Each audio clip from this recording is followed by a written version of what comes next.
Welcome, parents and professionals, to tonight's webinar about anxiety in families and how to manage it. Thanks for joining us. I'm Chris Tran, psychologist, and I'll be your host for tonight's session. This evening, we're coming to you from the lands of the Wurundjeri people and Bidjigal people. I want to acknowledge the traditional owners of all the different lands we're on and pay my respects to the elders past and present, and to any Aboriginal and Torres Strait Islander people with us tonight. We want to be as interactive as possible, so we'll be interacting with you through polls and activities. You can ask us questions and share your ideas at any point by using the discussion forum, which is on the right-hand side of your screen. This webinar is best viewed on a computer or laptop, but you can also use other devices. If the video stops, try to refresh the web page. We're also joined by Susan, who will be our moderator in the discussion forum tonight. If you have any technical problems, please click the red live support button at the top. Also, we want to let you know that this webinar is being recorded, and a link to that recording will be sent out next week to everyone who's registered. So keep an eye on your inbox. This webinar has been developed by the Parenting Research Centre and is brought to you by the Raising Children Network. We'd also like to acknowledge the support of the Victorian Government in funding this webinar, which is why we're able to bring it to you at no charge. If anything discussed here tonight upsets or concerns you, here are some places that you can go for further help. The Raising Children Network has Australian helplines and hotlines. There's also the numbers of Parent Line for your state as well. You can also go to Lifeline, which is a 24-hour crisis support line, and also australia.gov.au. This webinar is best suited for parents and carers of children aged 0 to 16 years who are looking for information on how to manage their own anxiety or anxiety in their children or other family members. It contains general advice, and we encourage questions, although we'll focus on questions that could apply to more people in the audience rather than very specific cases. If you do have very specific questions about your children, please contact your local health professional. Alrighty, we would love to learn a bit more about you, so we're going to run a poll. You should see that on the right-hand side of your screen.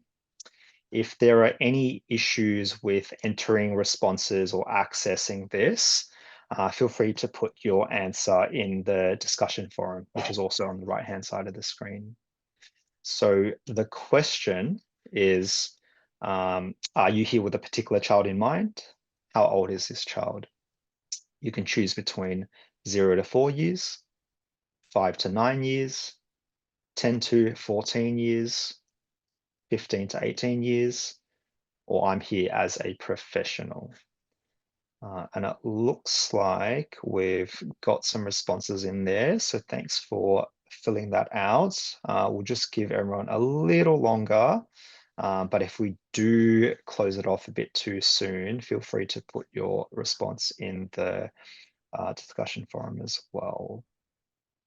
So currently, the biggest group we have at 29% is people with a child that's 5 to 9 years, followed by professionals at 25%, then people with a child 10 to 14 years at 21%, then 0 to 4 years at 16%, and then a few people with children 15 to 18 years. So we've got people all around.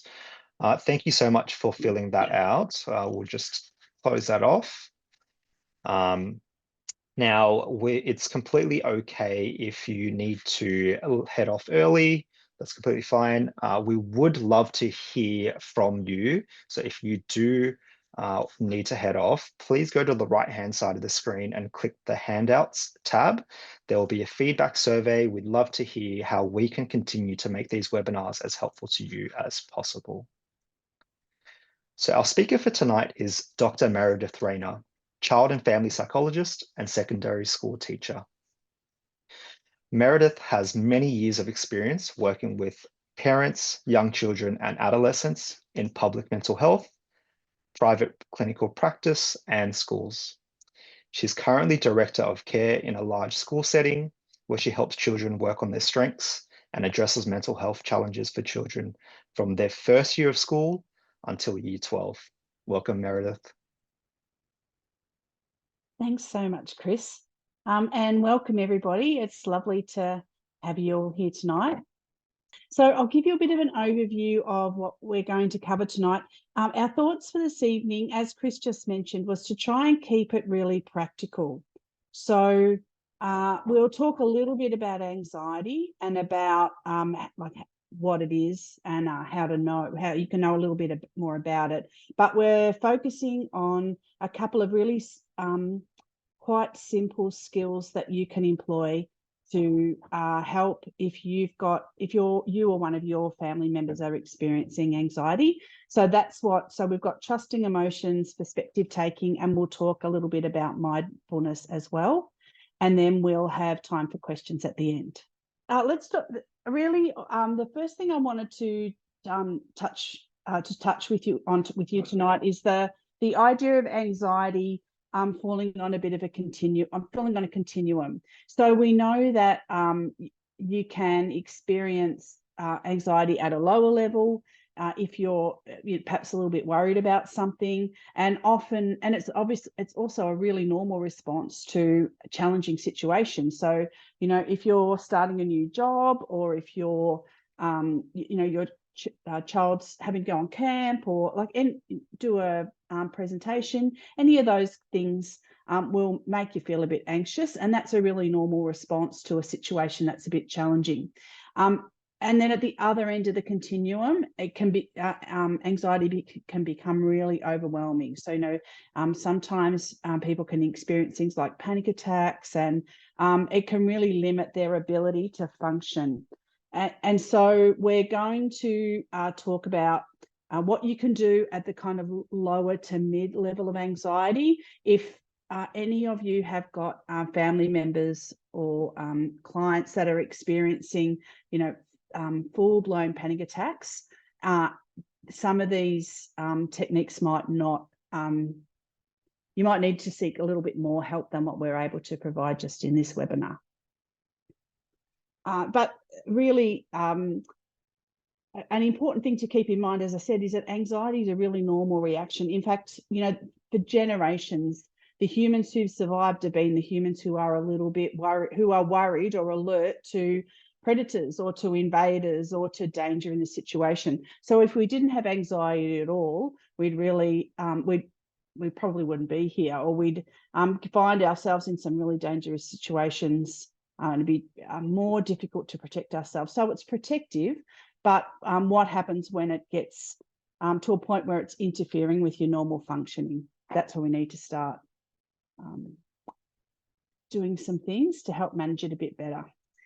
The other thing really just to think about in terms of anxiety is how can you know that you're experiencing it? And particularly for those of you who've got younger children, it can be difficult sometimes to work out whether it's anxiety or worry that your children are experiencing, particularly because particularly with our young children, so the primary school age and younger, they can sometimes, if they're feeling anxious, it can look like something else. So it can look like they're really worried, or they're really angry. They get irritable. So it can be a bit difficult to work out what's going on. If you think a little bit about what the physical symptoms that you can experience with anxiety, so that's things like fast heart rate, like you might feel it might become a bit flushed, the blood rushes to your face a little bit. You can feel your chest tightens up a little bit. You breathe more quickly. If you're talking or interacting with someone, you'll often be louder and faster in your speech. And it's just really generally a physical feeling of feeling tense and kind of wound up and a bit sick. Sometimes people feel nauseous when they're feeling anxious as well.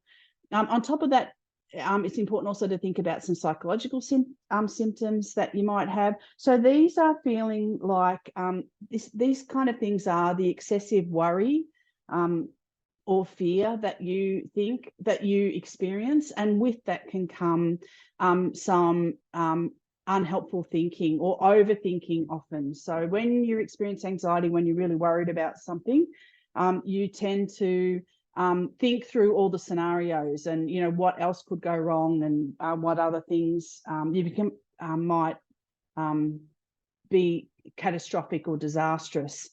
And then the behavioural symptoms that go along with that are pretty typically avoidance. Sometimes, as I said, with younger kids, you might see them lash out. It might look a little bit like anger, but generally, when people are feeling anxious, what they want to do is avoid. So they'll withdraw from the things that they that are making them feel anxious. So which is fine if it's something like, sharks or fire or something that's, really dangerous and good to avoid or helpful to avoid. But if it's things like school or work or being social or interacting with people, then avoiding them is not helpful or helpful to our general functioning in life.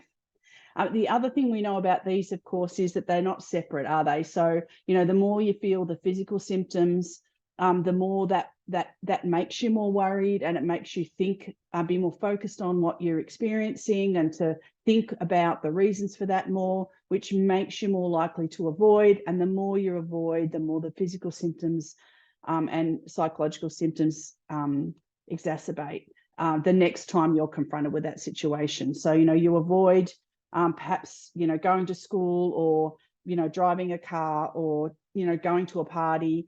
And then the next time that you're confronted with that situation, the symptoms are stronger and bigger. So it's quite a difficult cycle once it kicks in.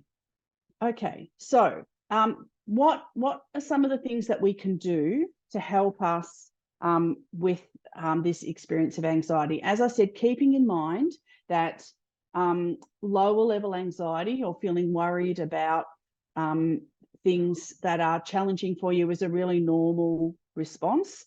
And what we want to do is try and help ourselves and our children and our clients, for those of you who are professionals, to still be able to function or do the things that they want to do, even though they're feeling anxious or feeling really worried they're experiencing those symptoms.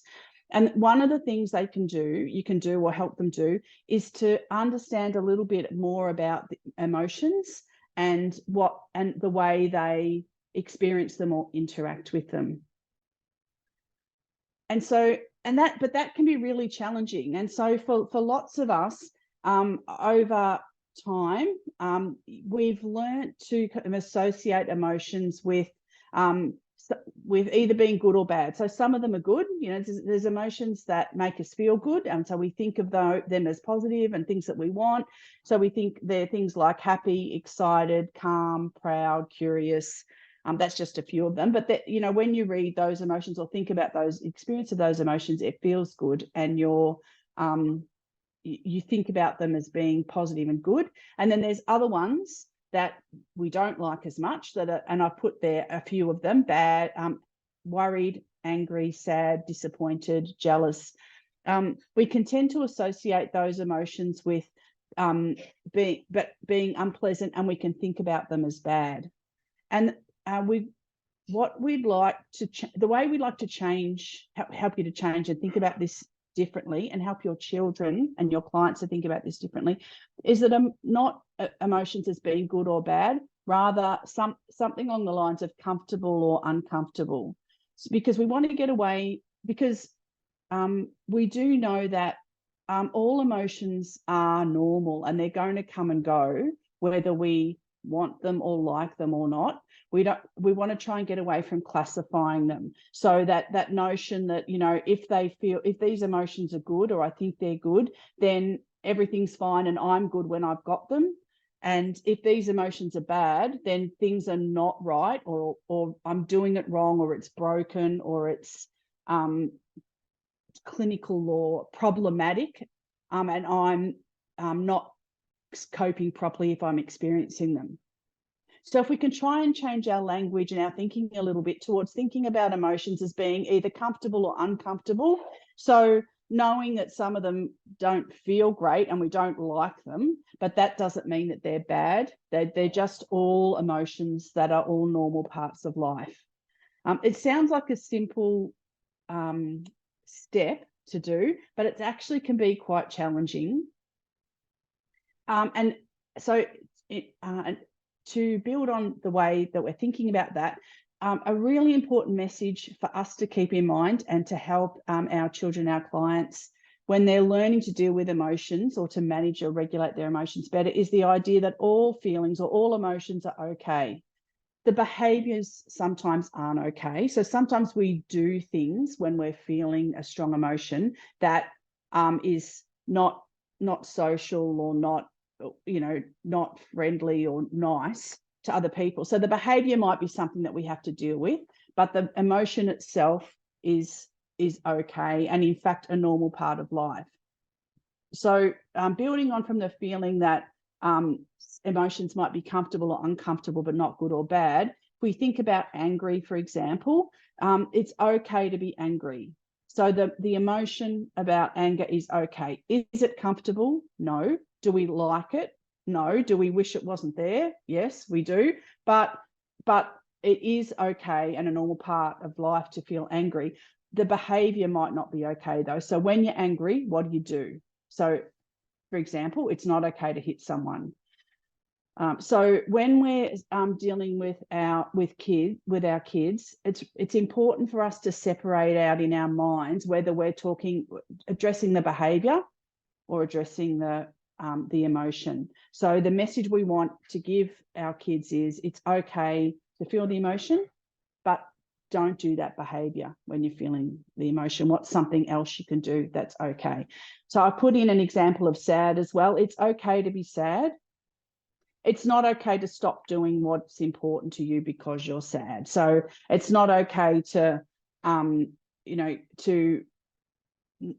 engage with the rest of your life, or, not do things because you're feeling sad. The behavior is what we need to help with rather than make the emotion go away.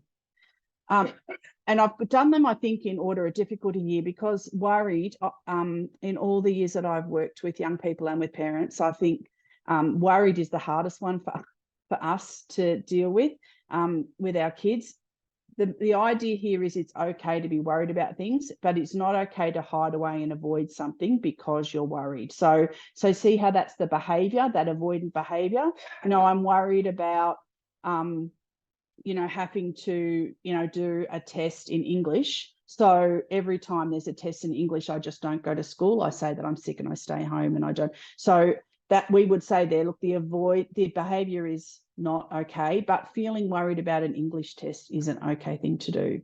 So we'd be giving the message that it's normal and okay to feel worried about that, but what are we going to do in terms of our behavior in order to move forward? So helping them to understand, the next step from that is helping them to understand that you can be worried about something and you can still do it anyway. So, and you'll all have had experience of that. There'll have been many times in your life where you've been worried about something, but you acknowledge that you're worried and take a deep breath and go ahead and do the thing that you're worried about anyway. Okay, so sounds really simple, but it's actually quite difficult to do. So what I thought we'd do is give you a couple of examples of a situation and have a bit of a go together at working through the emotion and what a similar situation might be. This can help us to separate out the behaviour from the emotion a little bit.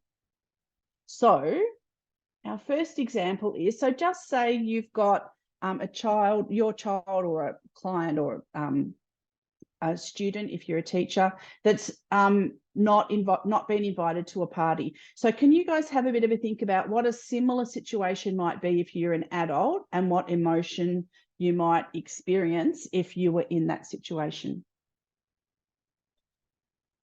So Chris, we might see if they can maybe type a response. If you get one or two through, perhaps in the chat, you could let us know. I'll keep an eye out. We haven't had any responses yet. Okay, people are nervous.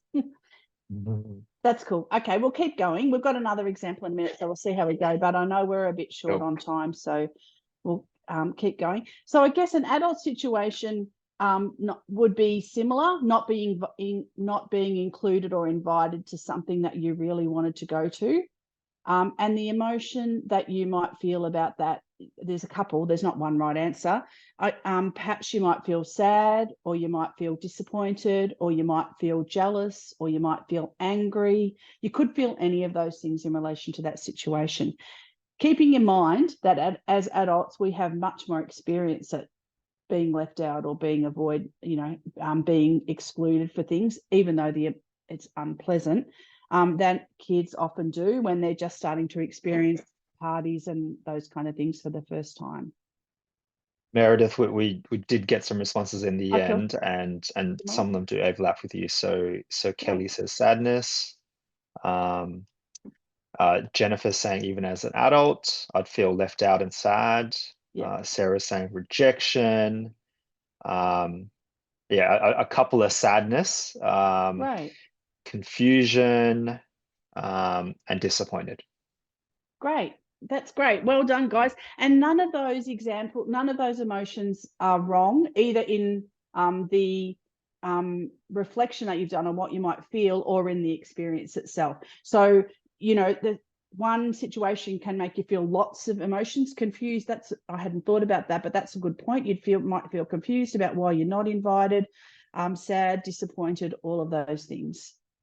Great. Okay. What about this one? Being told to eat something you don't like. So this is when someone says to you, you have to eat your broccoli and your peas.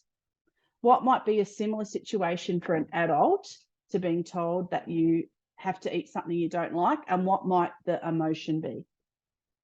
Sorry, it's just That's moving okay. on me a little bit. But That's okay. Belinda says frustrating, angry. Yep. Um, Jeffrey says unfair. Yep. Um, Jason also says frustration. Catherine says annoyed. Yeah. Um, Great. yeah, we've got a couple of Got annoyeds. We've got a couple of frustrated, resentment, misunderstood. Yeah. Great. That's great. Um, I would feel exactly the same if I was told to eat something I didn't like, or as an adult, I guess it's unlikely I'd be told to eat something I didn't like, but maybe being told I had to do something that I didn't really want to do. Or in a work situation, you might be told that you've got to give someone some bad news or something like that. So great, well done. So we won't go through all of these, but can you see there's we've got some other situations here, things that are quite normal for young people to face and that can generate quite strong emotions. So for example, having to start a team in a sport that you haven't played before, starting school for the first time, or starting a new school even, being called on in class to answer a question and receiving an award in front of the whole school. So really common situations for our young people to face, and all can generate emotions. So why am I getting you to have a go at this? The reason is because it's what we call perspective taking, which is a really good place to start when you're trying to help young people to regulate their emotions a little bit, to regulate their emotions more. Now, I know that the focus of this presentation is on how we manage anxiety or how to regulate anxiety. Sorry, but the same strategies or the same approaches apply to any strong emotion. So, anger is a very strong emotion, embarrassment's a very strong emotion. So, frustrated is a very strong emotion, as is worried or anxious. So, any of these really strong emotions, if you can help the child by perspective taking first, which is you trying to stand in their shoes and try and get a bit of an understanding of what they're feeling. So, as we were just doing before, think about you know, if I was in that situation, or if I was in a similar situation, what might I experience? How might I feel about that? And get a bit of an understanding of the emotions first. So that is stopping and noticing an emotion, which is the first step towards helping young people to manage worry better. So taking a bit of time to identify what the emotion is and to label it. So labeling the emotion is, you can do that by doing the activity we were just thinking about then. You know, if I was in those shoes, what might the emotion be? Lots of you guys have come up with quite a few already. And you can label the emotion in young children or children who are struggling to manage an emotion. I'm sorry, I've got a bit of a tickle in my throat. Hold on. I had a bit of a cough, Lolly. Thanks. In young people who are learning, it's good to label it out loud. So saying something like, gee, you might be feeling sad about that, or I wonder if that's worrying you, or I can understand how you'd be feeling worried about that. That is a bit scary. Or labeling the emotion out loud is really good. For yourself, if you're here because you find that you have a bit of trouble with anxiety or you get quite worried, you can do that labeling on the inside. You can say it to yourself. You don't have to say it out loud. But if you're helping younger people, it's a great idea to get into the practice early by just saying it out loud. Because what we're wanting them to do is to first think about the emotion, as I said a little bit earlier. What's the emotion, and know that the emotion is okay, and then deal with the behavior later.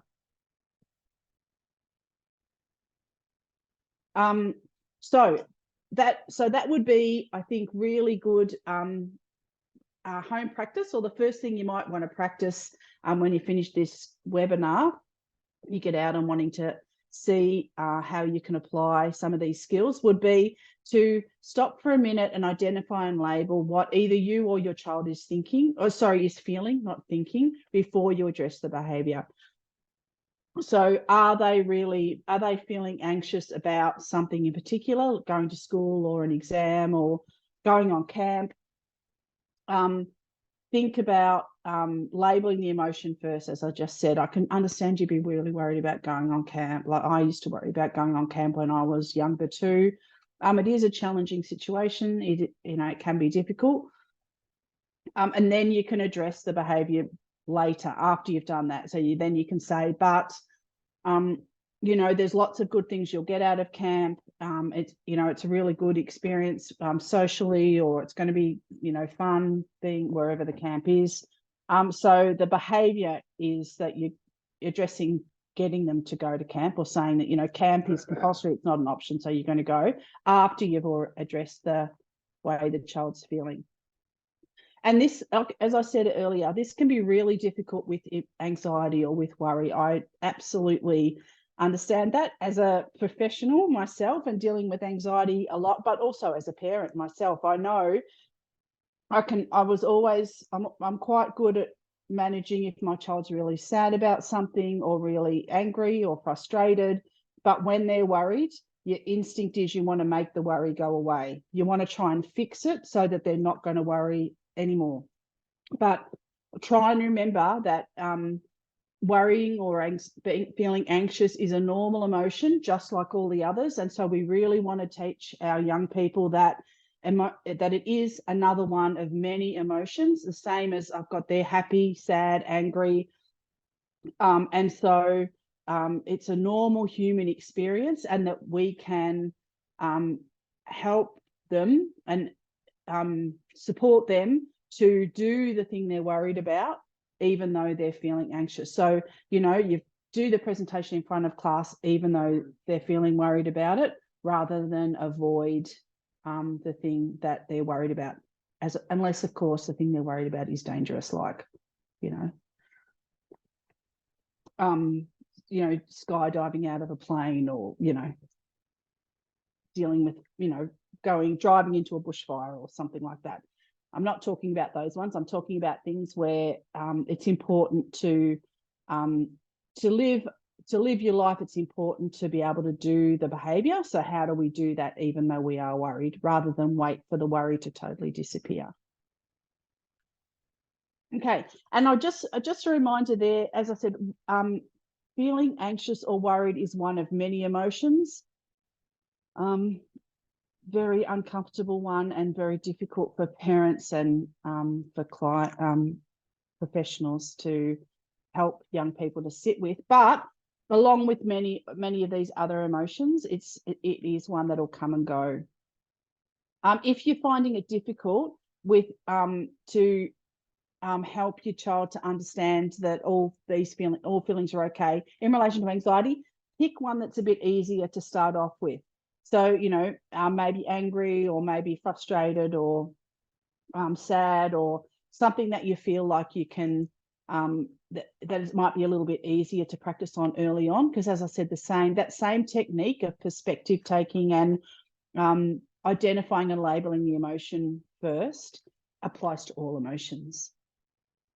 And in fact, it's interesting, some of the research is telling us that teaching young people to be able to know what the experience, know what the emotion is, and be able to label it, is between 70 and 80% of the skill in being able to regulate it better.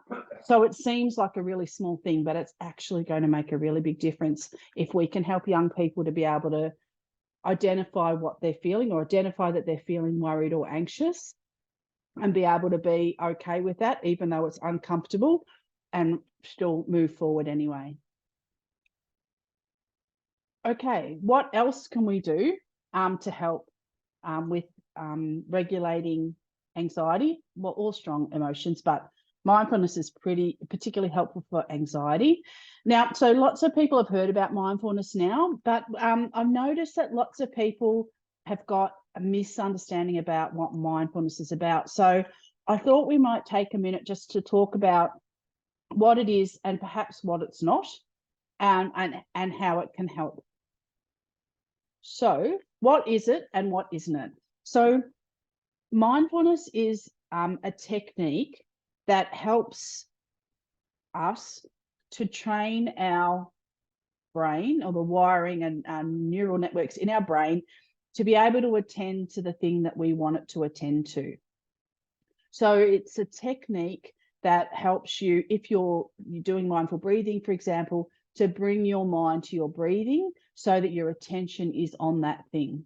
What it isn't is a relaxation technique. Now, relaxation is a very handy side effect, often, of mindfulness. Not always, I have to be honest, because sometimes mindfulness is not very relaxing, because sometimes it's really challenging. And we're going to do a really quick 2-minute one in a minute, just to help, like, to experience that. Most of the time it's relaxing though, and that's great, but it's not a relaxation technique. So often people will say, and young people will say to me, I've tried mindfulness and it doesn't work. And the reason it's not working is because they wait until they're feeling seriously anxious and they're breathing really fast and their heart's racing, and they think, I'll just do a quick mindfulness, I'll focus on my breathing and that'll fix it.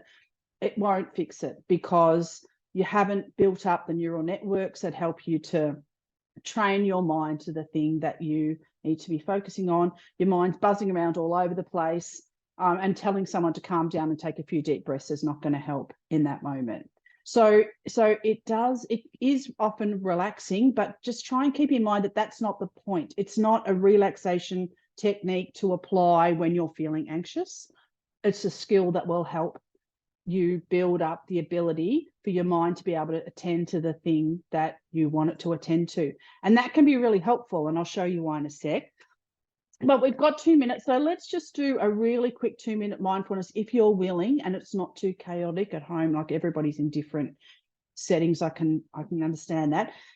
But if you're able to do it, if you could just kind of sit still for a minute, just if you feel okay to do it, just close your eyes for a minute and just listen to my voice, and just turn your mind to your breathing. So just for a minute, notice the air flowing in and out.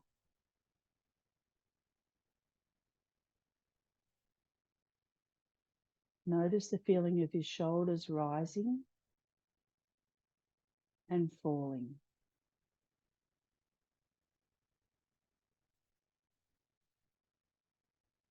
Notice the air is a bit colder when you breathe in and a bit warmer when you breathe out.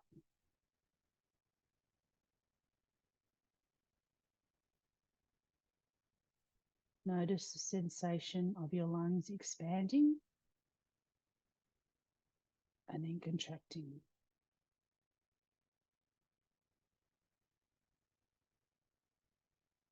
So I'm not asking you to force your breathing. I just want you to notice the fact that you breathe.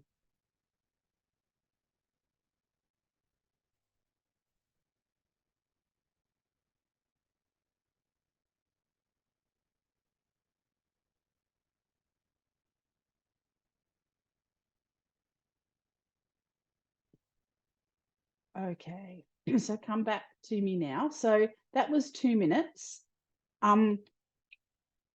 If you were able to do it, you may have felt a little bit more relaxed. So particularly if you're someone who's done quite a bit of mindfulness before, the more you do it, the more quickly you're able to drop into that technique of focusing on your breathing. And you will have noticed things like your heart rate will slow down, you'll feel a little bit calmer. But even if you hadn't had much experience of mindfulness, and you had a go at that, and you were able to turn your mind to your breathing for a little bit, might help you to see why mindfulness is really useful for anxiety. Because when you're feeling anxious, where is your mind?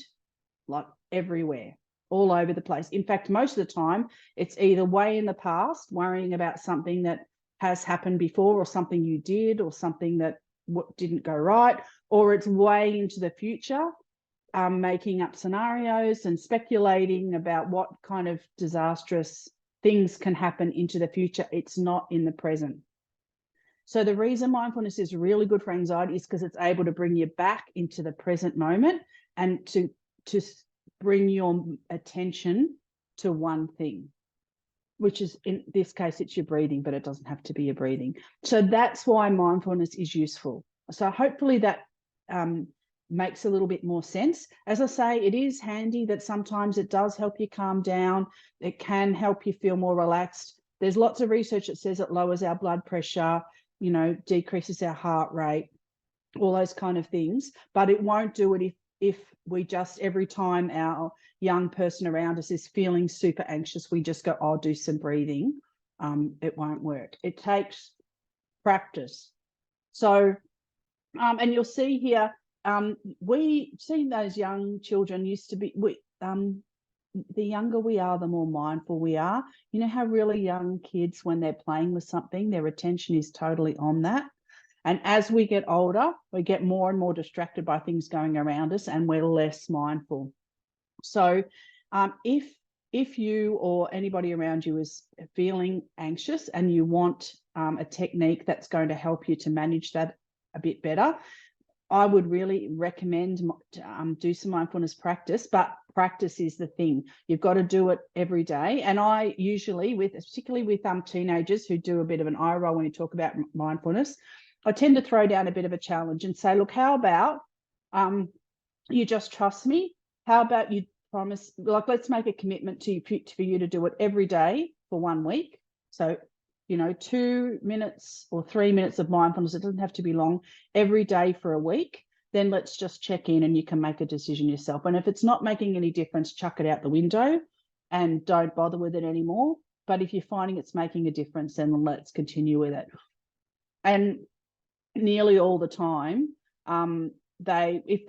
if they do it and they give it a go, they'll come back and say, because it gets easier the more you do it, they'll come back and they say to me, actually, it does really work.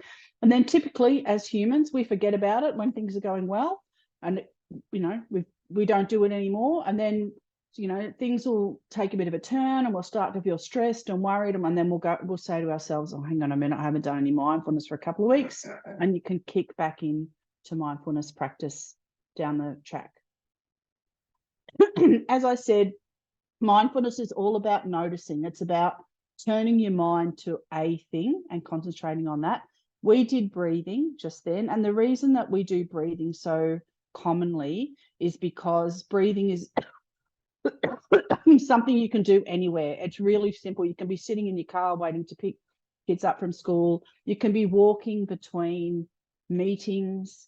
You can be, sitting at the bus stop waiting for someone where you've got your breath, obviously, wherever you are. So that's why breathing is so common. But you can eat mindfully, you can walk mindfully, you can listen to music, you can stretch, you can listen to sounds inside and outside the room, colouring, playing sport,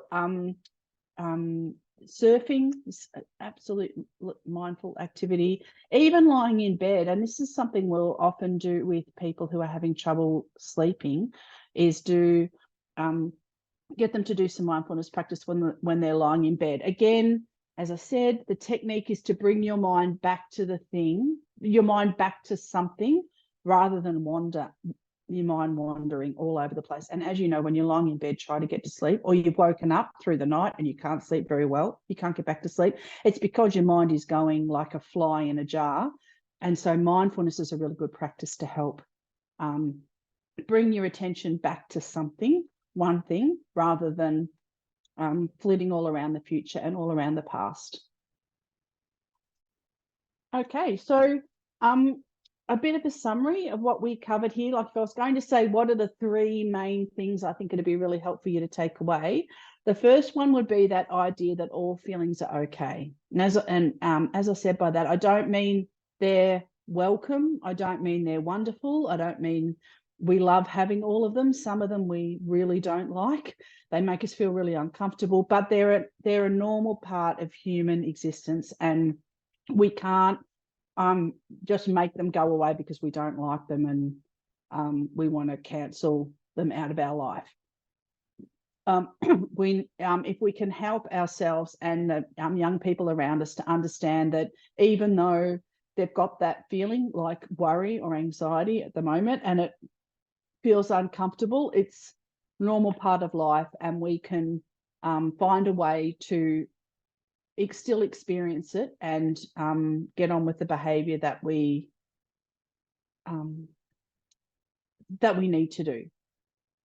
All feelings are okay. Not all behaviors are okay, but all feelings are okay. The second main takeaway message for you is to notice and label the emotion. And that was the little perspective taking activity we did, where we stopped for a minute and thought about, we can see what our child's doing, but rather than dealing with the behavior first, let's stop and notice and label the emotion. That's a really important skill for two reasons. Firstly, it helps your child to calm down and to, I guess, to understand that that you're trying to understand what they're feeling and trying to connect with them around the emotion that they're feeling, and that you are trying to understand how they're feeling. And that's a really valuable relationship and connection and calm down strategy. That's one great thing about it. The other really good thing about it is it's helping the children around us, or the young people around us, to be able to do that themselves. So when they're younger, they'll need some practice to do that. Or in fact, if they're older and they are really having trouble, they're a bit dysregulated with their emotions, they may need help. They may need you to notice it and label it. But the idea is, as they get more practiced at it, the older they get, they'll be able to notice and label it themselves. So they'll be, in year 11 or year 12 English, if that's what they're going to do, having to do their, an oral English presentation, and they'll be able to say, oh, I can feel these physical symptoms. My mind's, racing ahead. I know what this is. This is feeling anxious, but I know that that's normal. And even though it's uncomfortable, I can still do the thing I'm doing, even though I'm feeling anxious about it. So skill builds, as well as helping them to calm down a bit. And the other suggestion we talked about here is to practice mindfulness, and we talked a little bit about why that could be helpful, particularly for anxiety. So hopefully you've got a bit of a better understanding of that. And and are happy, wouldn't mind giving it a bit of a go if you or your somebody in your life is feeling a bit overwhelmed at times with anxiety. That's a summary. So hopefully we've got a bit of time for questions. Chris, I might hand back over to you. Thanks, Meredith. A lot of good stuff for us to think about. Just a reminder, if you need to run early, please complete the feedback survey. It just helps us with making these as helpful to you as possible. Susan's put the link to the feedback survey in the discussion forum. Now let's jump to our first question. And a reminder to everyone, please keep sending in your questions. We will focus on the ones that apply to more people rather than very, very specific cases. But yeah, love to hear from you. So the first question is from Maria. And her question is, are children's emotions or anxiety more heightened if the child is on the autism spectrum? More heightened. I think I would say some children have more heightened emotions and some have less heightened emotions. I think that children on the autism spectrum find it harder to learn how to regulate them. Some kids, I guess this is a bit of a continuum too, some kids seem to just kind of pick it up almost by osmosis. Like they see other people and they understand, like learn what emotions are, and they understand it without needing to be explicitly taught. And some kids don't. And kids on the spectrum tend to it takes longer and it needs more reinforcement for them to learn what the emotions are and how to regulate them. So I guess I'd say yes, like lots of kids on the spectrum experience emotions really intensely. Some kids who aren't on the spectrum also do, but a lot of kids on the spectrum do, and they find it harder to learn the skills. They can learn it, but it takes more work. So if you've got a child or you're working with a child on the autism spectrum, the same techniques will work, but they'll take longer and it's harder to teach them. More persistence and patience is required. Excellent. Thank you so much. Yeah, got you. We've got a question from Guy. So how can parents support a child who is worried about not being able to get to sleep at night? Yes, that's challenging. So a couple of things. I think the techniques that we're using here would be really helpful, Guy. I just think you might need to see if you can get a bit of an understanding of why they're worried about it, what's worrying about them. Sometimes with younger kids, it can be things like, monsters or burglars or, scared of the dark, those kind of things. In which case, acknowledging that you can understand that they would be, that they're scared of that, and that's okay. It's okay to be scared. That would be the first step, rather than what we tend to do, or what I think I tend to do, would be to try and convince them not to be scared. So that's not that helpful, because then what happens is the young children feel scared and a bit silly or misunderstood, because everyone's telling them not to be scared and they are anyway. And like I said, we have no control over feeling scared or whatever we're feeling. So wouldn't it be wonderful if you could just say, don't be scared of that, there's nothing to be scared of, and the fear just disappear? That would be awesome, but it's not normal for humans. So I think, see if you can get a bit of an understanding of what they're scared of. If it's if it's monsters or something, or sometimes if it's nightmares. I have worked with a couple of kids who've been scared to go to sleep because they have problems with nightmares, and if or night terrors, or if that's the case, you might need to speak to a sleep specialist or someone who can help. If it's severe nightmares, because that can be really challenging for, particularly if they're terrors for kids. But I think first get a bit of an understanding. First do the acknowledgement that it's okay to be worried, even though it's really uncomfortable and unpleasant. It's okay to be worried, and that you understand that they're worried, and then see if you can get a bit of a understanding of why they are, and see if you can address that. But you've got to do that. It's okay to be worried first, otherwise it can be a bit dismissive. So much, Meredith. Mm-hmm. So Lynn asks, how can a teenager be supported if they're anxious about interacting with one or more of their parents? The teenager is worried about their parents' reactions because the parent often has a reaction when they tell them things, and they're also worried about how they might affect their parent with what they say. So that's a real challenge, because the young person is worried about something that's likely to happen and likely to be really unpleasant. So if you're talking about a reaction being like angry, like yelled at, or reacting badly, then we've really got to try and change the adult's behavior, don't we?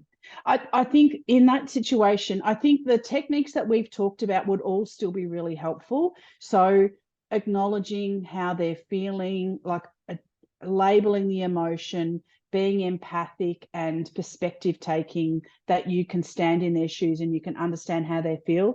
That's going to be really helpful, because it will help the young person to feel heard and understood.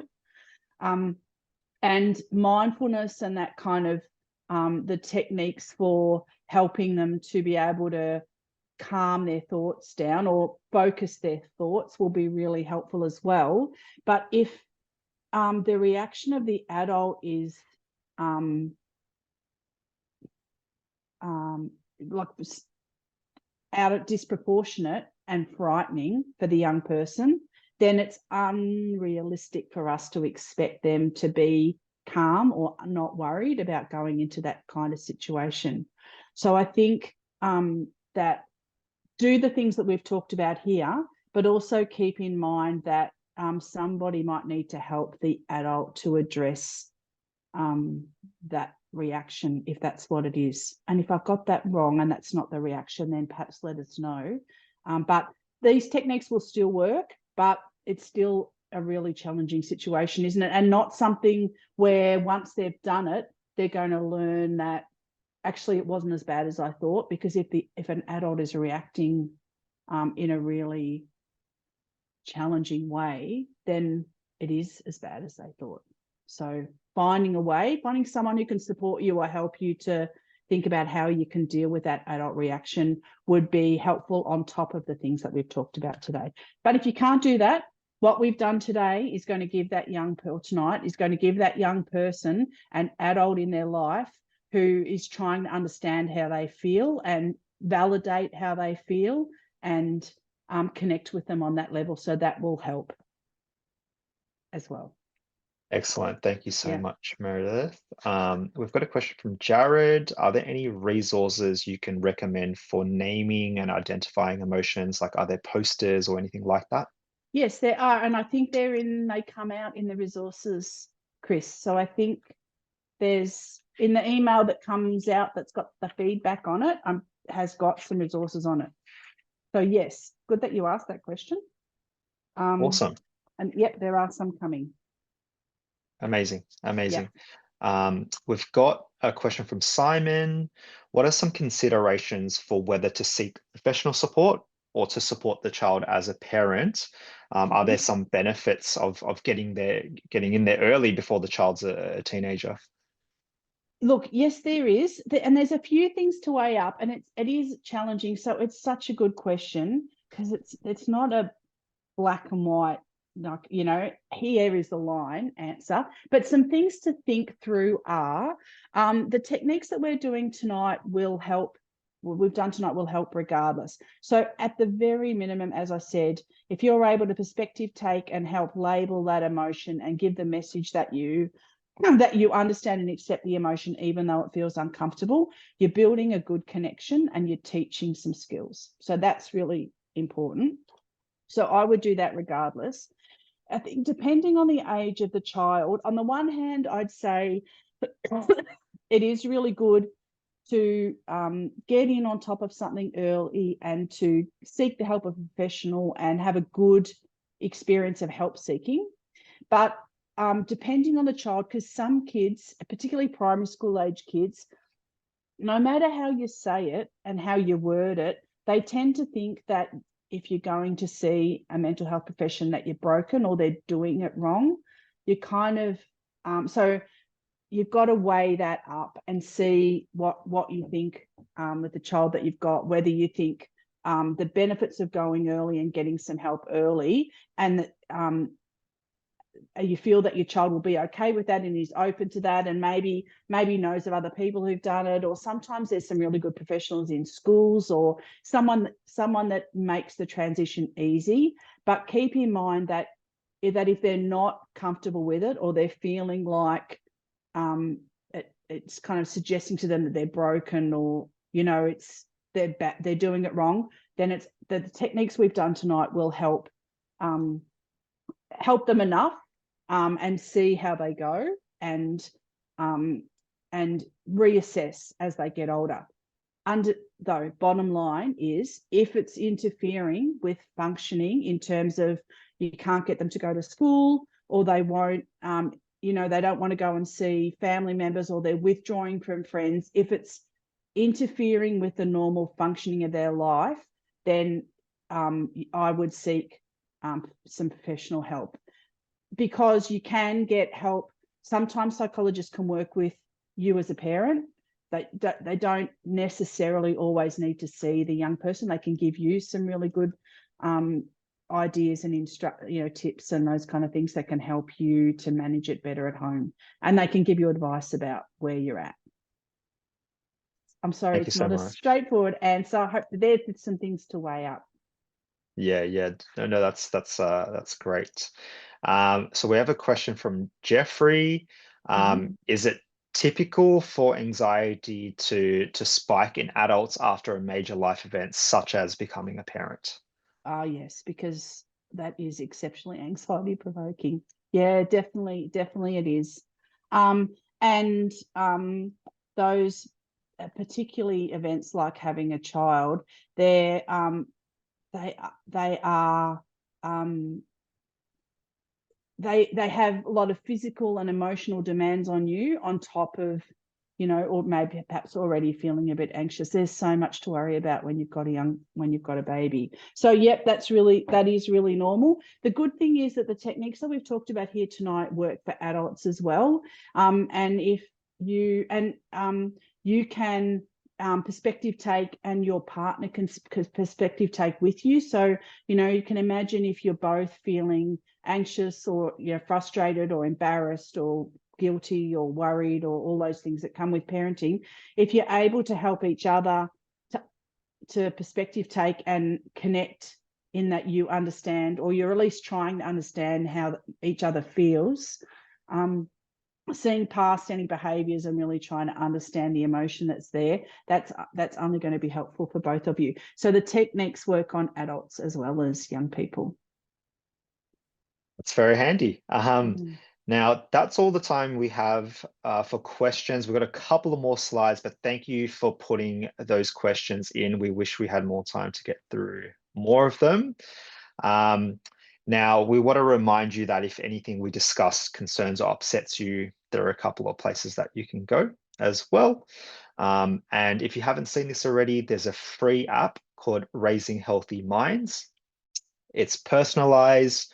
It's a resource that can help you raise confident and resilient children between 0 and 12 years old. And that's about it for tonight. So thank you everyone for your time, especially to our speaker, Dr. Meredith Rayner.